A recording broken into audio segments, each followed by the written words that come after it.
Dah.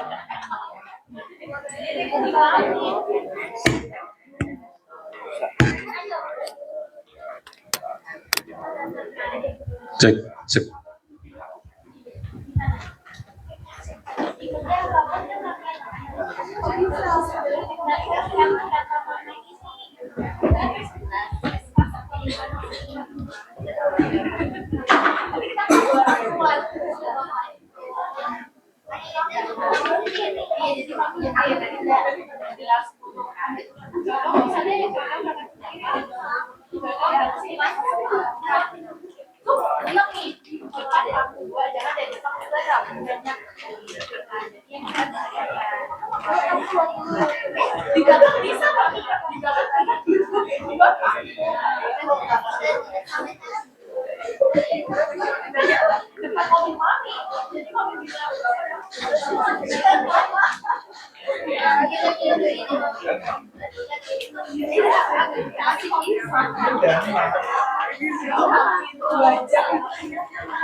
Kayaknya itu yang pertama.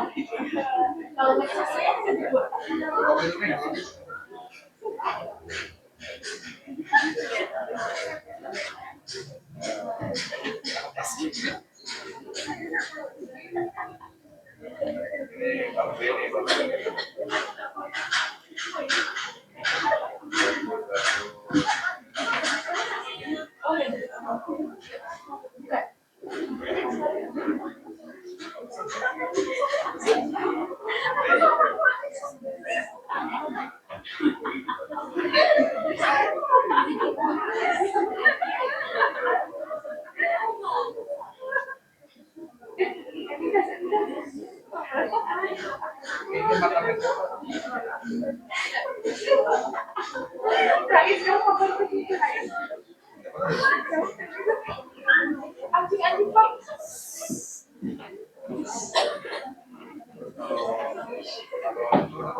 Di sini nih.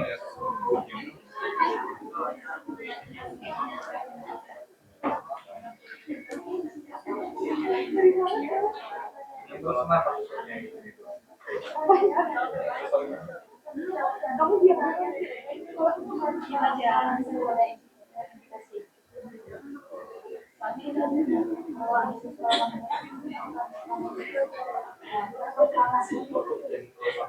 Iya, sampai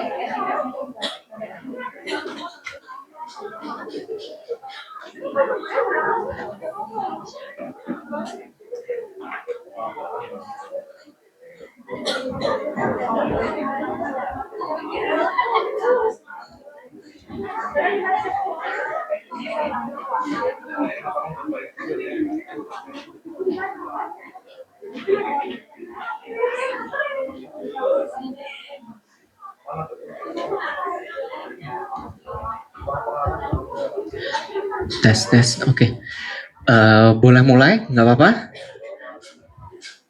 Oke, kita mulai aja ya, biar cepat selesai gitu. Karena emang dari kelas sebelumnya materi ini agak padat ya, yang statistik deskriptif ini, karena memang statistik ini jadi dasar untuk kalian kalau mau analisis statistik di level yang lebih lanjut ya.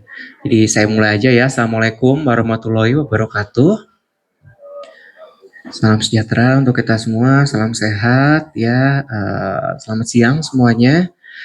Semoga masih semangat, walaupun enggak juga ya, nggak apa-apa. Tadi belajar sama Bu Ima, Bu Widana belajar apa? Apa aja Mbak? Apa aja yang kita tes sedikit? Apa tadi yang dipelajari Mas, Mbak? UJT dipakai kalau?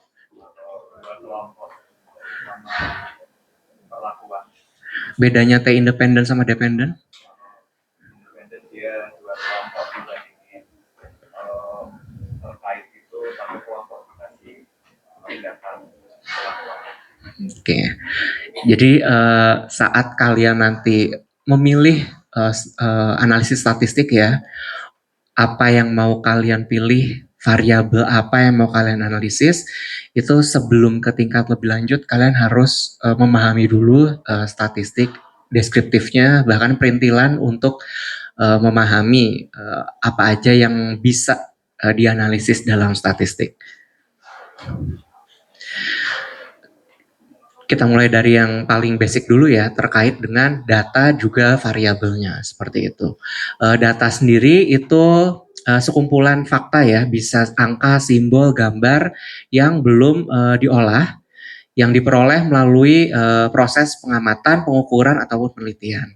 Nah, data ini berfungsi sebagai bahan dasar untuk yang dianalisis ya. Jadi apa yang mau kalian analisis yaitu data ini ya.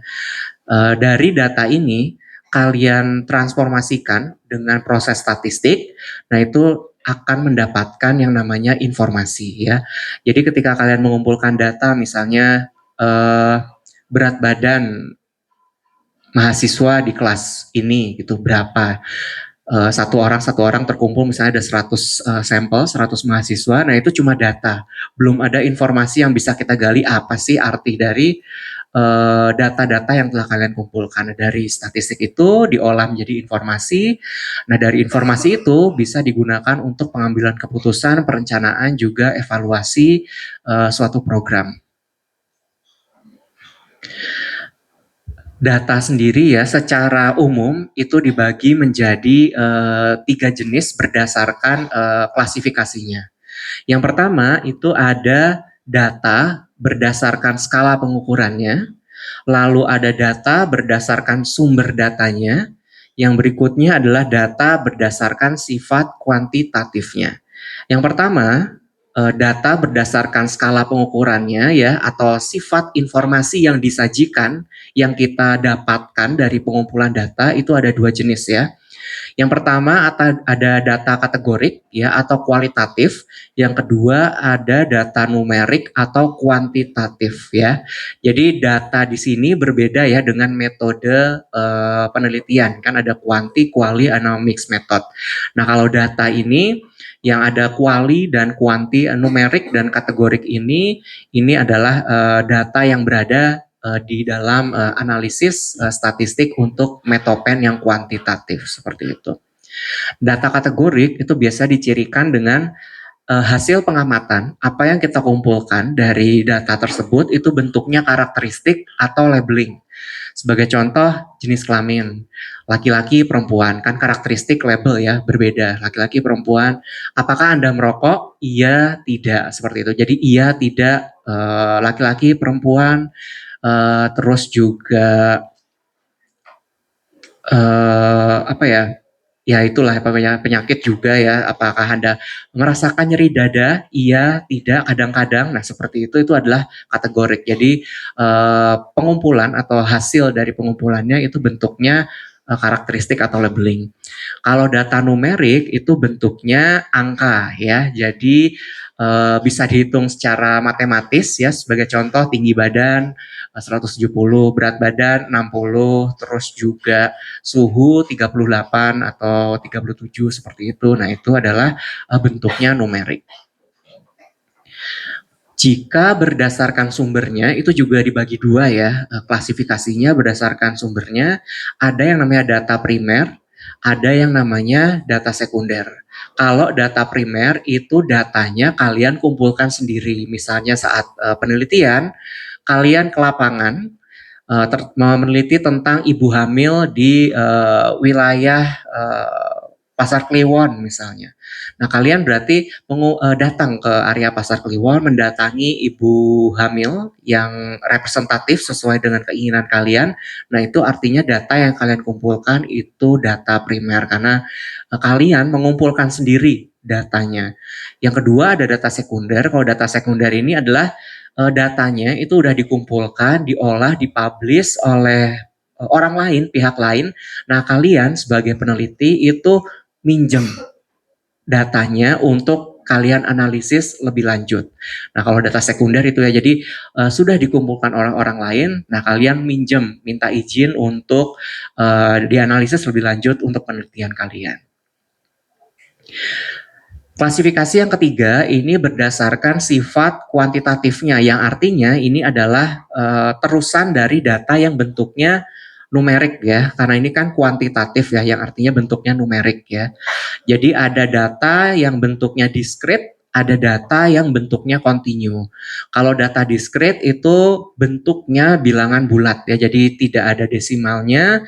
Biasanya ini hasil dari proses perhitungan atau counting. Sedangkan kalau data continue itu biasanya ada desimal pecahannya dan merupakan hasil dari pengukuran atau measuring seperti itu. Data discrete itu seperti jumlah anak ya. Jumlah anak Anda berapa? 1, 2, 3. Kan nggak ada jumlah anak Anda 2,5 kan nggak mungkin ya. Terus juga jumlah mahasiswa di sini misalnya ada 90 atau 100 kan nggak ada 90, sekian seperti itu ya. Sedangkan data continue itu seperti tinggi badan ya 170,5 misalnya, berat badan 60,5. Jadi memang hasil dari kita mengukur dan hasil kita menghitung itu punya bentuknya sendiri. Untuk variabel sendiri ya, variabel itu adalah berbagai atribut ya, karakteristik, sifat atau nilai dari objek yang kita ingin teliti seperti itu ya. Bisa diukur, punya variasi dan menjadi faktor utama yang akan kalian pelajari, yang akan kalian analisis dalam statistik seperti itu. Sebagai contoh di sini ya, tinggi badan, berat badan, jenis kelamin, ini adalah yang namanya variabel. Sedangkan apa hasil pengukurannya tertulis di bawahnya ini adalah yang namanya data ya. Sedangkan tadi ya kalau ada data kategorik, ada data numerik, nah ini adalah yang bentuknya numerik karena bentuknya angka. Sedangkan kalau yang jenis kelamin ini bentuknya kategorik ya karena memang labeling ya, karakteristik aja, bukan bentuknya angka. Biasanya memang kalau kategorik itu bentuknya huruf ya, yang tercirikan dengan huruf dan terkarakterisasi antara pengamatan satu dengan pengamatan lainnya. Dalam analisis yang lebih lanjut ya, di uji statistik yang lebih lanjut, kita juga akan mengenal penamaan ya variabel yang akan kita teliti seperti itu ya. Terutama ini nanti ketika kalian bikin proposal atau ketika membuat ini proposal di tugas ini ya, atau proposal beneran nanti deskripsi seperti itu, kalian harus bisa menentukan variabel apa yang mau kalian teliti, baik itu independen ataupun dependen seperti itu ya. Independen itu variabel yang mempengaruhi terjadinya sesuatu atau mengakibatkan variabel dependennya terjadi. Sedangkan variabel dependen itu variabel efeknya atau yang dipengaruhi oleh si variabel independennya. Sebagai contoh, variabel independennya itu makan seblak misalnya. Terus variabel dependennya kanker perut misalnya seperti itu. Nah itu adalah mencoba menganalisis apakah ada hubungan gitu, konsumsi berlebihan antara makan seblak yang pedas seperti itu dengan kanker perut yang terjadi dewasa ini seperti itu ya. Jadi nanti saat di definisi operasional kalian harus bisa menentukan mana yang independen, mana yang dependen. Dalam variabel sendiri ya, punya skalanya sendiri ya. Variabel itu punya konsep jenis pengukurannya yang artinya punya skala pengukurannya sendiri ya. Nah, skala pengukuran ini sangat penting untuk kalian pahami dulu supaya nanti lebih tepat gitu uji statistik apa yang mau kalian pakai di level berikutnya, di level inferensial bivariat kayak tadi ya. Uji T-independen, T-dependen, chi-square, korelasi, ANOVA, dan lain sebagainya, seperti itu. Ada 4 skala variabel ya, ada nominal, ada ordinal, ada interval, dan ada rasio. Nominal itu bisa dikatakan skala variabel yang paling sederhana atau paling rendah derajatnya, seperti itu. Karena nominal ini pure hanya membedakan satu pengamatan dengan pengamatan lainnya. Jadi tidak ada urutan di sini. Sebagai contoh jenis kelamin. Jenis kelamin ada laki-laki, ada perempuan. Pengamatan A laki-laki, pengamatan B perempuan. Ketika kita membandingkan hal itu tidak ada urutannya. Jadi yang satu derajat yang lebih tinggi atau yang satu lebih rendah itu nggak ada. Jadi pure membedakan saja antara pengamatan yang satu dengan pengamatan yang lainnya. Sebagai contoh juga kota ya, kamu lahir di mana? Di Semarang, di Solo, di Jakarta, kan tidak ada urutannya ya, maksudnya Jakarta lebih tinggi derajatnya dibandingkan dengan kota yang lain tuh nggak ada. Jadi memang pure membedakan antara pengamatan yang satu dengan pengamatan yang lain. Satu tingkat di atasnya itu ada skala ordinal. Nah, skala ordinal ini satu tingkat lebih tinggi ya. Jadi selain bisa membedakan, skala ordinal ini juga sudah bisa mengurutkan, ada peringkatnya. Sebagai contoh adalah kelas rawat inap deh di rumah sakit. Kita tahu ada kelas 3, kelas 2, kelas 1, dan VIP. 3, 2, 1, dan VIP itu udah jelas beda ya. 3, 2, 1 VIP itu beda. Nah, di sini tambahannya adalah kalau ordinal kita sudah bisa mengurutkan di tiap pengamatannya, di mana kelas 3 itu paling rendah, kelas 2 satu tingkat di atasnya, kelas 1 di atasnya lagi, dan yang paling tinggi adalah VIP, seperti itu ya. Jadi kalau ordinal itu membedakan iya ditambah dengan sudah bisa diurutkan. Berikutnya satu tingkat di atasnya lagi ada skala interval. Nah, skala interval ini juga satu tingkat di atas ordinal. Jadi selain bisa mengurutkan, selain bisa membedakan, mengurutkan yang terbaru dari interval ini adalah dia bisa melihat selisih besar beda dari tiap pengamatan yang ada di datanya. Sebagai contoh adalah suhu di sini ya. Kalau pasien A 38, pasien B 37. 37 dan 38 satu beda jelas, diurutkan bisa 37 lebih rendah dibandingkan 38. Terus juga kita di sini bisa melihat besar bedanya, yaitu selisih suhu antara pasien A dengan pasien B itu adalah 1 derajat Celcius. Jadi semakin kompleks, semakin tinggi derajat skala variabelnya, itu akan semakin kompleks karakteristiknya. Yang paling tinggi derajatnya, yang paling kompleks itu adalah rasio ya.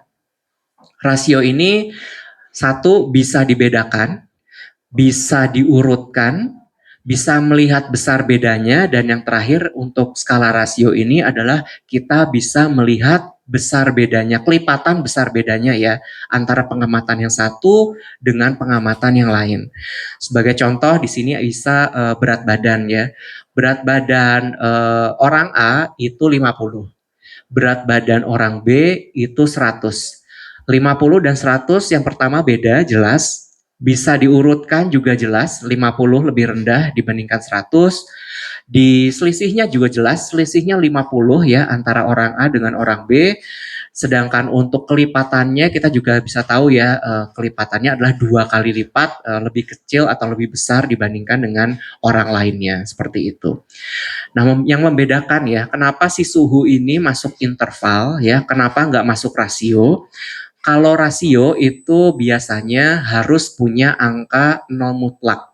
Yang artinya adalah ketika kalian mengubah satuan yang kalian tentukan, itu hasilnya tetap 0. Ya. Sebagai contoh, kenapa suhu masuk interval? 0 derajat Celcius kalau diubah ke Fahrenheit berapa? Apakah 0 juga? Berapa? 0 derajat Celcius berapa derajat Fahrenheit?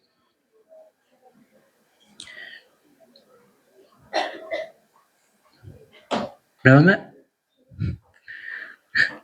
32 ya. Jadi ketika kita mengubah satuannya itu tidak sama dengan 0 ya. Seperti Celsius ke Fahrenheit, Celsius ke Kelvin itu kan tidak sama dengan 0. Tapi kalau rasio itu apapun satuan ukuran yang diubah itu hasilnya tetap 0 ya. Seperti 0 kilogram yang mau diubah ke gram, desigram ya tetap 0 ya. Atau pendapatan misalnya, kalian kan mahasiswa kan pendapatan 0 ya. 0 rupiah kan nggak mungkin jadi $1.000 kan nggak mungkin gitu ya. Jadi 0 ya tetap 0 gitu. Kalau 0 jadi 1.000 ya saya juga mau gitu loh. Kan jadi itu ya yang membedakan antara interval dengan rasio seperti itu ya. Ketika kita mengubah ukurannya apakah tetap 0 atau tidak. Dengan pembahasan atau penjelasan tadi ya, maka bisa kita tarik kesimpulan ya bahwa data kategorik ya atau data yang bentuknya kategorik itu skala variabelnya itu nominal atau ordinal ya. Sedangkan data yang bentuknya numerik itu skalanya interval atau rasio. Karena tadi ya, kalau nominal, ordinal tadi kan lebih ke kata-kata ya, karakteristik laki-laki, perempuan, kelas 1, 2, dan 3, seperti itu. Sedangkan kalau interval rasio ini bentuknya sudah menjurus ke angka ya, suhu tadi derajat, terus juga 0 sampai 100 misalnya, atau berat badan, tinggi badan, nah itu bentuknya sudah angka. Karena itu numerik itu masuknya interval rasio dan kategorik itu bentuknya nominal dan ordinal ya. Tadi ya nominal itu yang paling sederhana, yang paling rendah derajatnya, yang paling tinggi itu rasio. Nah biasanya kalian bisa mentransformasikan, mengubah variabel, skala variabel yang derajatnya lebih tinggi diubah ke yang derajatnya lebih rendah. Sebagai contoh, kita mengumpulkan data berat badan ya. Berat badan kan terkumpul dalam satuan kilogram, angka misalnya di sini 80, 45, 60 dan seterusnya sampai 50 pengamatan seperti itu. Nah, kalian bisa ubah karena berat badan dalam skala rasio mau kalian ubah ke bentuk yang kategorik misalnya.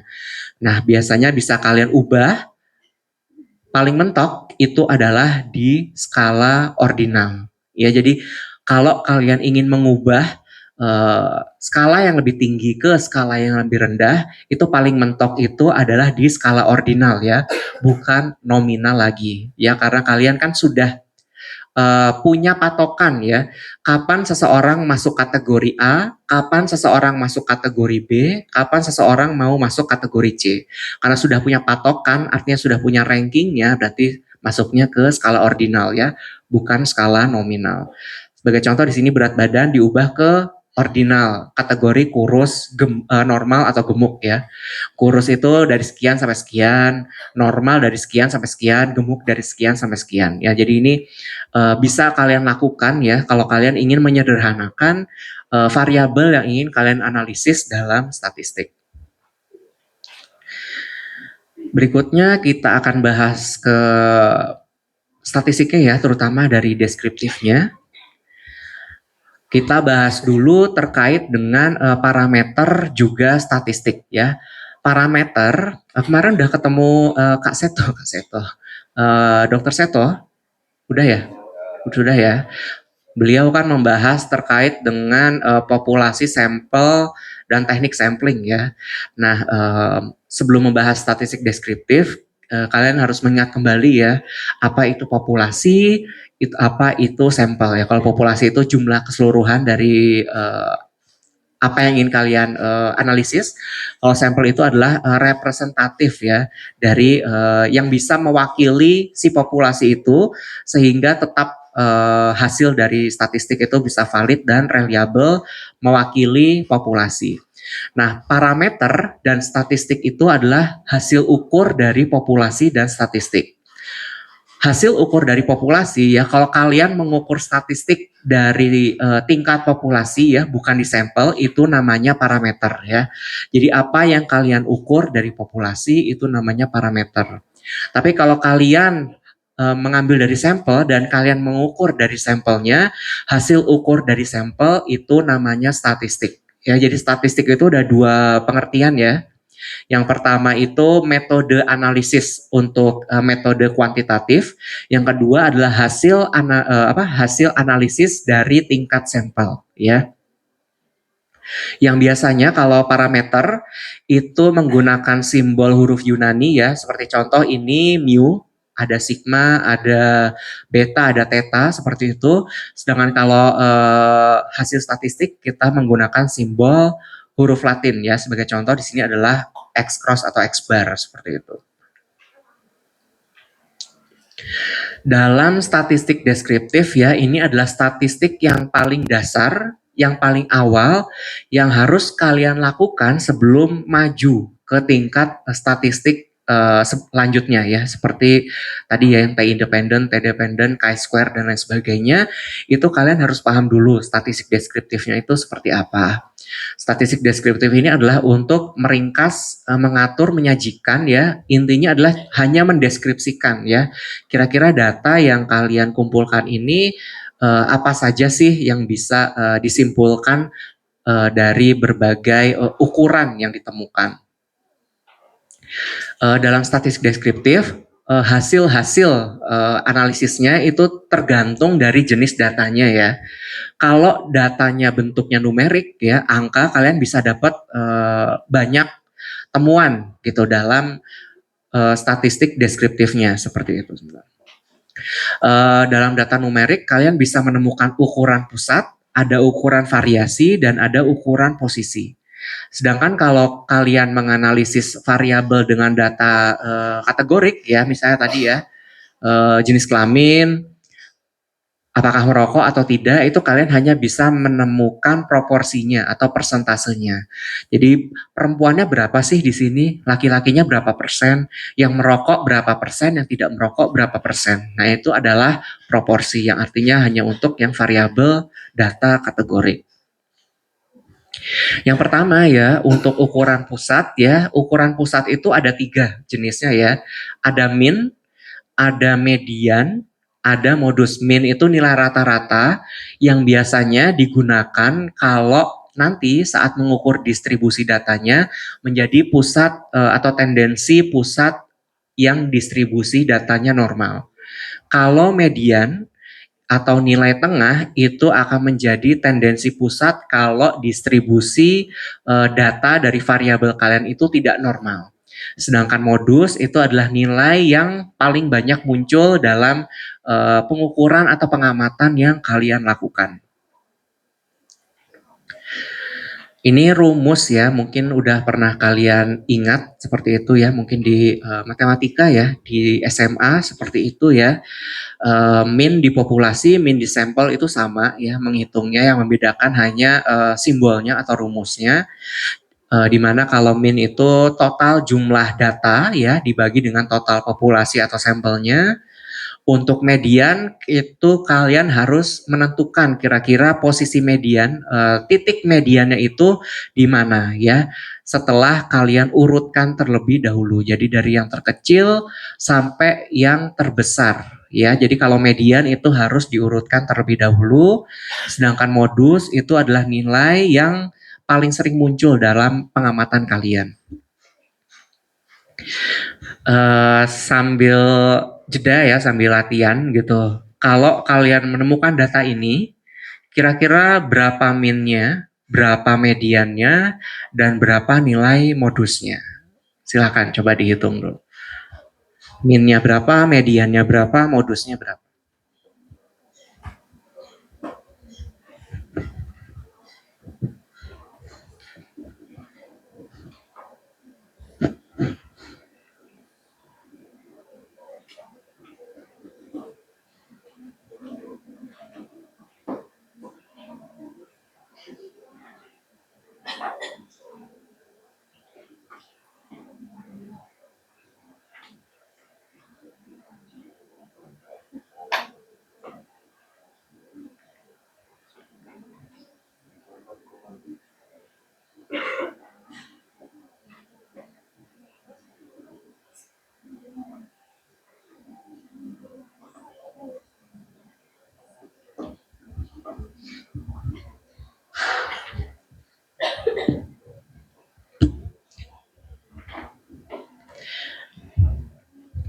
Ya, min-nya berapa?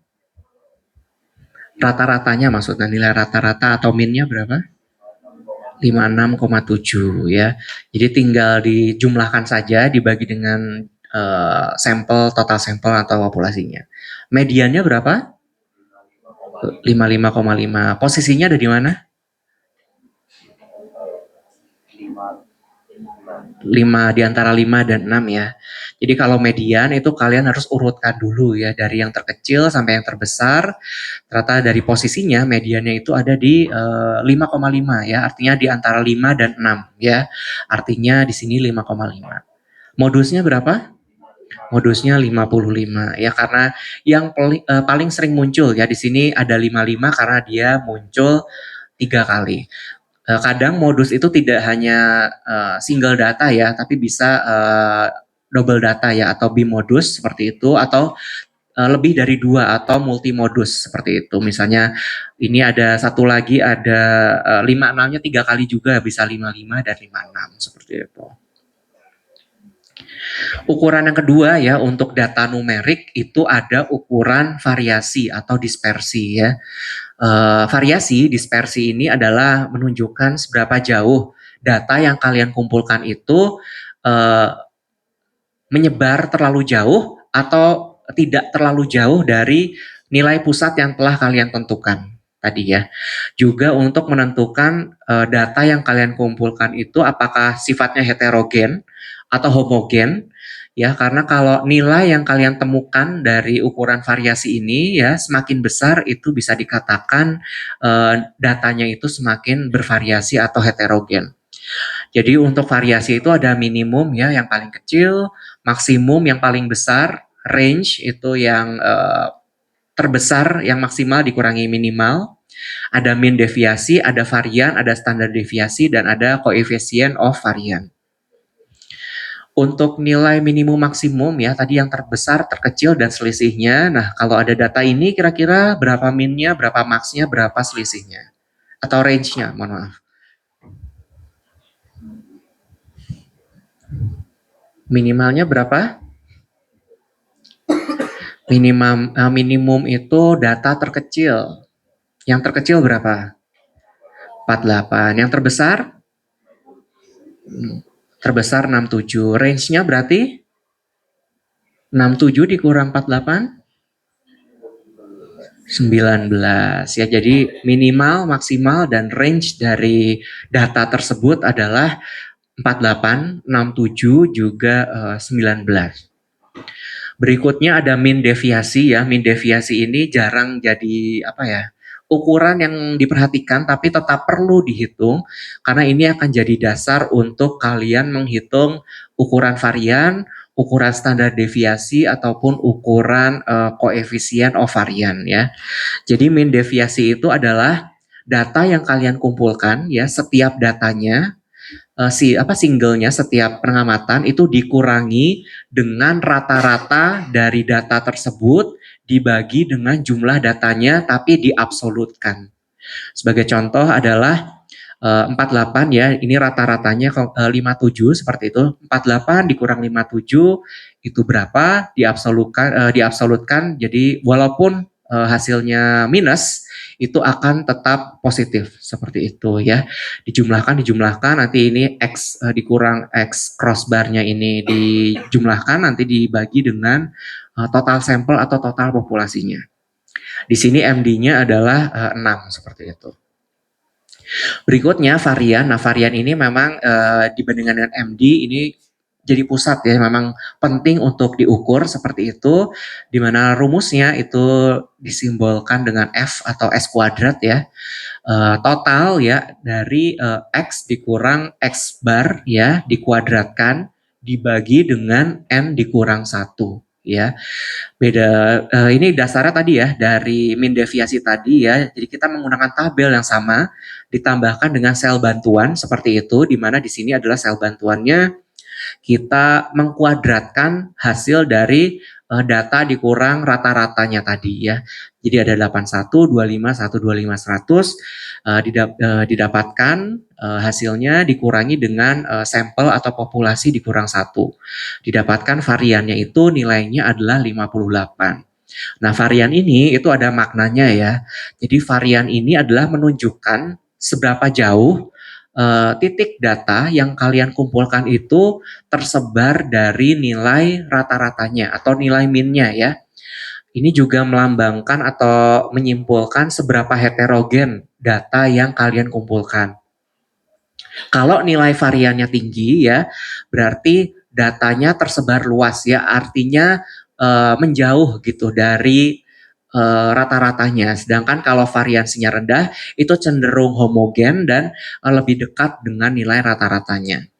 Varians ini perlu kalian hitung ya kalau kalian ingin analisis lebih lanjut di statistik level ANOVA ya atau analisis of variance ya. Nanti sama Bu Heni ya kalau nggak salah seperti itu. Terus juga varian ini perlu kalian hitung kalau kalian ingin mencari ukuran setelahnya yaitu standar deviasi. Standar deviasi itu secara sederhananya adalah akar kuadrat dari nilai varian yang telah kalian hitung ya. Jadi kalau mau tahu standar deviasinya berapa, kalian harus cari tahu dulu variannya berapa, tinggal kalian kuadratkan ya, akar kuadratkan, nanti kalian akan menemukan nilai standar deviasinya. Dengan contoh sebelumnya ya, tadi variannya 58, maka standar deviasinya adalah akar dari 58 kita dapatkan 7,6 ya. Nah 7,6 ini ada artinya ya, artinya ketika berat badan atau rata-ratanya itu 57 ya, maka mayoritas BB pada berat badan pada sampel atau populasi itu berkisar antara 49,4, 57 dikurang dengan 7,6 ya standar deviasinya hingga 57 ditambah standar deviasinya yaitu 64,6 ya. Jadi antara 57 plus minus standar deviasinya. Karena ini standar deviasi itu menggambarkan ya seberapa jauh atau seberapa banyak sebaran datanya dari nilai rata-rata atau min-nya ya. Kalau standar deviasinya itu terhitung atau ditemukan kecil ya, rendah, itu artinya datanya itu cenderung sama ya, mendekati dengan nilai rata-rata, yang artinya berkelompok dengan nilai rata-ratanya. Biasanya kalau nilainya rendah itu datanya konsisten ya, yang kualitasnya jauh lebih baik dibandingkan dengan nilai dengan standar deviasi yang tinggi. Kalau tinggi itu cenderung heterogen dan lebih memencar ya, lebih jauh dibanding dari nilai min atau rata-ratanya. Jadi kalau kalian mengukur tinggi badan atau saat mengumpulkan data yang bentuknya numerik ya, kalian menemukan standar deviasi yang tinggi itu bisa kalian analisis bahwa ternyata data yang kalian kumpulkan itu terlalu heterogen ya, terlalu bervariasi yang memungkinkan datanya itu kurang bisa representatif mendekati dengan nilai min ataupun dengan nilai mediannya. Yang berikutnya ada koefisien variasi ya atau COV ya. Koefisien variasi ini adalah untuk mengukur variabilitas yang sifatnya relatif ya dari data terhadap rata-ratanya. Ini bisa dihitung dengan rumus simpangan baku dibagi dengan rata-ratanya dikali dengan 100% karena biasanya ditampilkan dalam bentuk persentase ya. Kalau berdasarkan kasus sebelumnya maka COV-nya yaitu simpangan bakunya 7,6 dibagi dengan rata-ratanya 57 dikali 100% maka COV-nya itu adalah 1,3% ya. Nilai COV ini juga bisa menentukan ya kalau ukurannya atau hasilnya rendah ya, itu artinya datanya homogen ya, bisa dibilang lebih baik ya karena dekat dengan rata-ratanya. Sedangkan kalau terlalu besar ya, terlalu tinggi itu terlalu heterogen. Biasanya COV ini untuk membandingkan sebaran dua data yang berbeda, misalnya tinggi badan di kelas ini dibandingkan dengan tinggi badan di kelas A misalnya. Nah itu kalian bisa menggunakan koefisien variasi ini untuk melihat kira-kira persentase variasi tinggi badan antara kelas ini dan kelas sebelah itu seberapa beda, seberapa besar.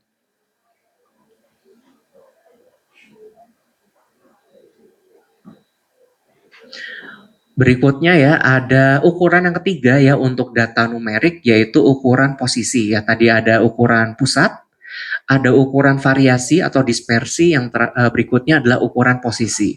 Ukuran posisi ini adalah membagi data yang kalian kumpulkan menjadi bagian yang sama besar ya, untuk menentukan posisi relatif dari suatu data yang ingin kalian cari ya. Biasanya untuk posisi ini perlu sama seperti median ya, perlu kalian urutkan dulu dari yang terkecil hingga yang terbesar seperti itu ya. Untuk ukuran posisi ini ada 3 jenis ya, ada kuartil, kalian membagi datanya 4 bagian sama besar. Ada desil, kalian membagi data yang kalian kumpulkan menjadi 10 bagian sama besar. Ada persentil, kalian membagi data yang kalian kumpulkan menjadi 100 bagian sama besar ya. Untuk kuartil itu biasa disimbolkan dengan kuartil ke-1, kuartil kedua, kuartil ketiga, atau Q1, Q2, Q3 ya. Dan biasanya Q2 itu nilainya sama dengan median ya.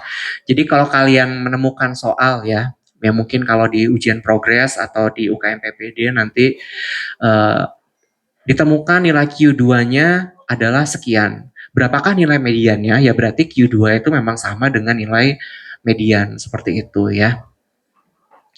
Terdapat juga ukuran yang namanya EQR ya, atau inter quartile range, yaitu adalah selisih dari kuartil paling atas dengan kuartil paling kecil ya, atau Q3 dengan Q1, seperti itu. Nah, berikutnya ini adalah untuk yang data yang bentuknya kategorik ya. Kalau yang tadi ukuran pusat, ukuran variasi dengan ukuran posisi itu hanya untuk data yang bentuknya numerik ya. Jadi kalau kalian menganalisis data yang bentuknya kategorik, itu kalian nggak bisa ngitung mean, median, modusnya tuh nggak bisa karena bentuknya bukan angka ya. Jadi kalau kategorik yang bisa kalian hitung adalah proporsinya ya, atau persentasenya, seperti itu.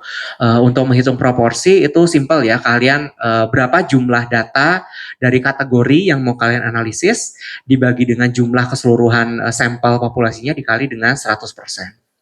Sebagai contoh ya, ini ada di desa X, ada 100 penduduk, 40 laki-laki dan 60 perempuan. Maka proporsinya adalah proporsi laki-laki berapa berarti?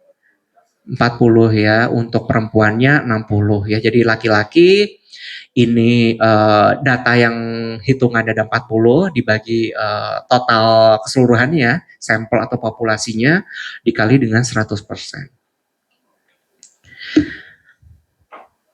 Berikutnya ya, ini untuk ukuran ya, melihat apakah variabel data di variabel ya, data variabel kalian itu distribusinya normal atau tidak ya.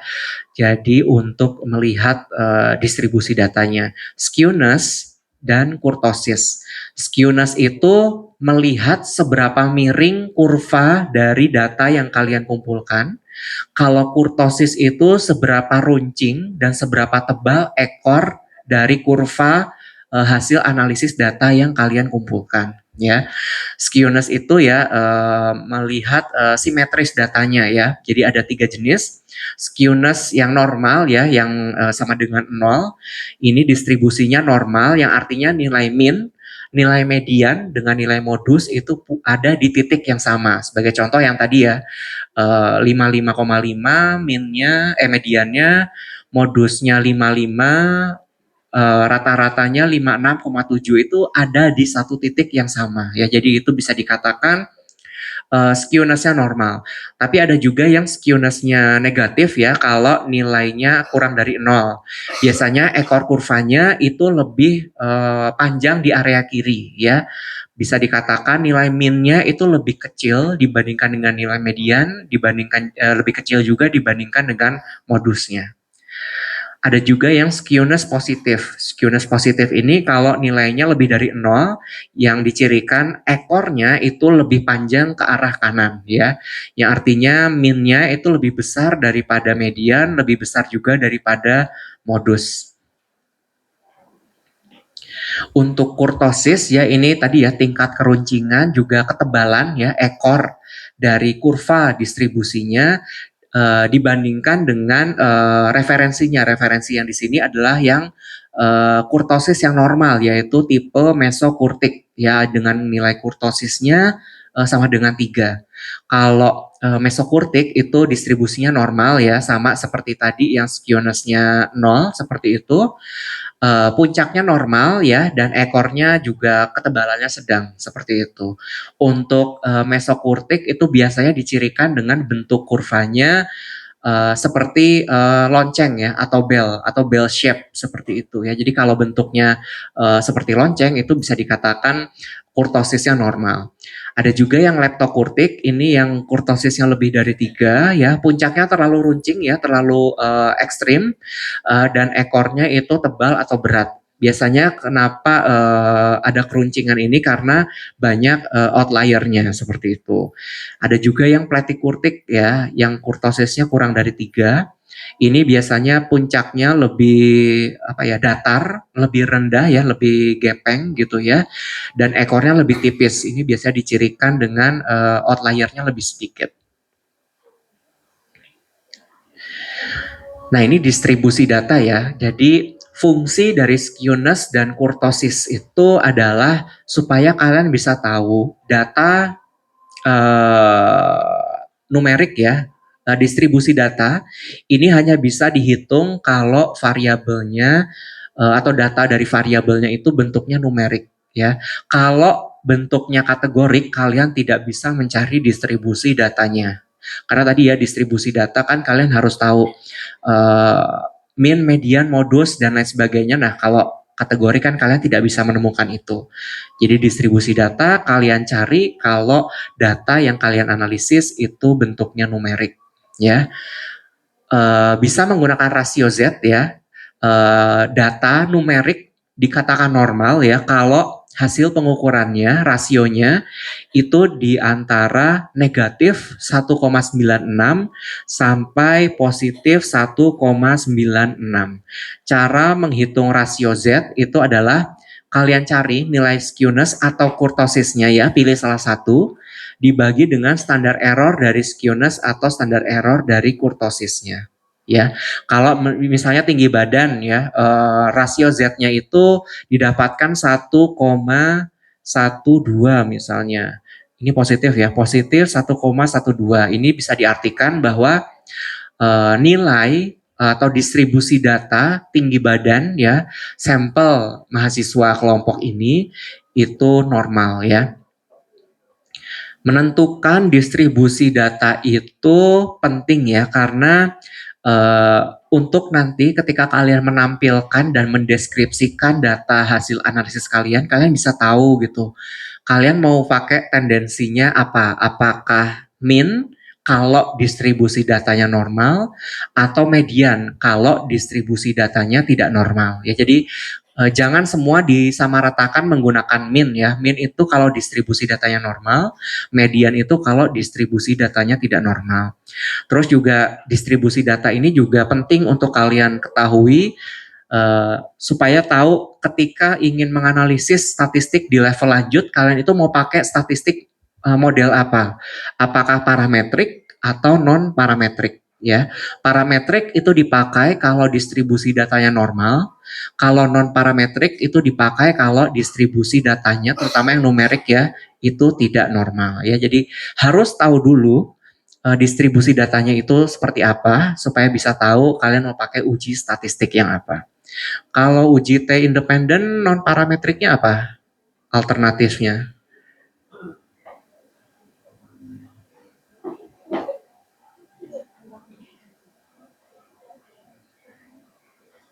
Tadi diajarin nggak ya?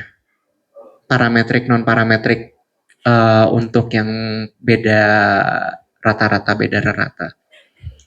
Jadi nanti mungkin akan ada pembahasan ya terkait dengan parametrik dan non parametrik ya.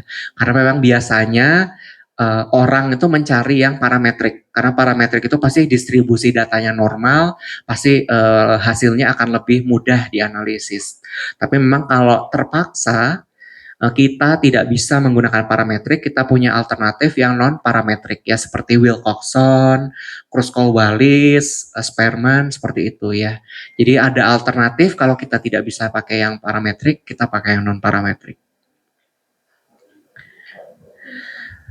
Selanjutnya adalah ketika kalian sudah menganalisis data secara deskriptif ya, itu kalian tidak bisa menyerahkan ya hasil itu secara mentah-mentah ke orang yang membutuhkan, misalnya ke pembimbing, ke pembuat kebijakan, atau ke siapapun yang membutuhkan data tersebut. Jadi kalian butuh dan kalian perlu transformasikan menjadi penyajian data yang decent gitu untuk dibaca oleh orang lain ya.